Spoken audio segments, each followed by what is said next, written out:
Hey Nietzsche, long time no see. How you been? What you doing here?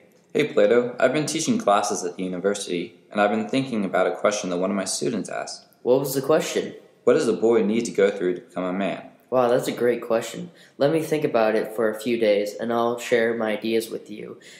Where would you like to go? Sure, that would be nice to hear your thoughts on this.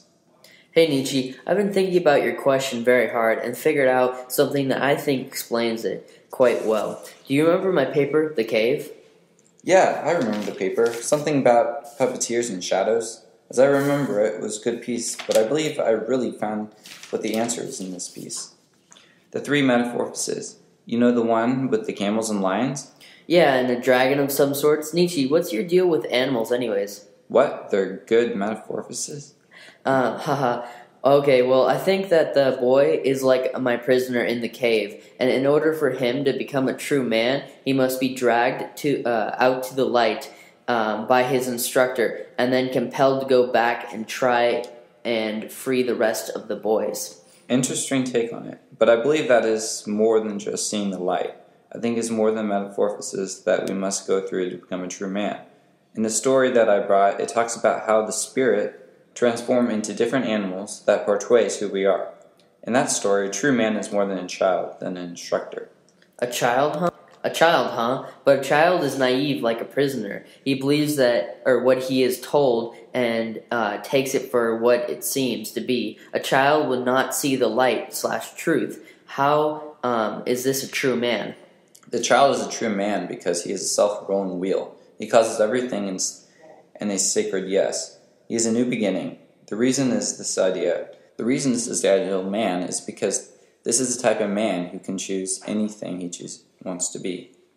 I understand this to a certain point, but how would you explain how the boy gets his guidance to become a true man?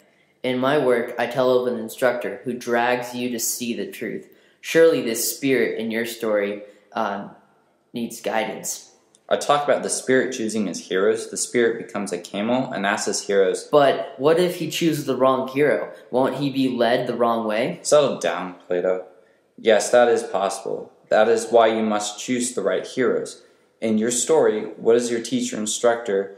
Is a bad one or is evil? Simple. The person will either not see the truth or the sun and either become a puppeteer or revert back to being a prisoner. Well, aren't you afraid that you are a puppeteer or a prisoner again? Well, it's better than dying in the desert. Ha ha ha. No, think about it. You could have seen the flames, or the bad teacher could have lied to you, and you believed him. And now you think you are an instructor, but you're really a mere prisoner or even a puppeteer. You make a good point. I will have to think about that at a later date to mull over it a little bit more. But back to the core question. Why do you portray the truth as heavy? It's more like light in my mind. Truth is heavy and a burden because it has to be carried with you. That's quite interesting, but not all truth is heavy. Some is enlightening, and also it can compel you to do different things, but it is not really heavy in my mind. That's a good way to look at it, but I must disagree. It represents society or authority. All the scales say thou shalt, and you must be the lion, the I will. The dragon is evil or bad, but you must decide who you want to be. He represents society or authority. All the scales say thou shalt, and you must be the lion, the I will. The dragon is evil or bad, but you must decide who you want to be. Wow, that's a great metaphor. I might use that in one of my pieces of writing. Yeah, it took me a while to find the right metaphor. But I have a question. Also, why do you go through the steps of light instead of just taking them into the sun?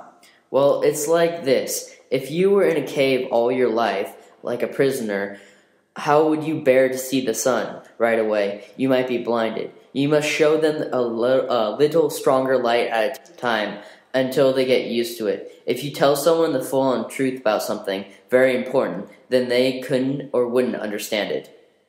Interesting. We shall talk again in the future, but I must go home and eat now, and think about what you said today. Agreed. Goodbye, Nietzsche.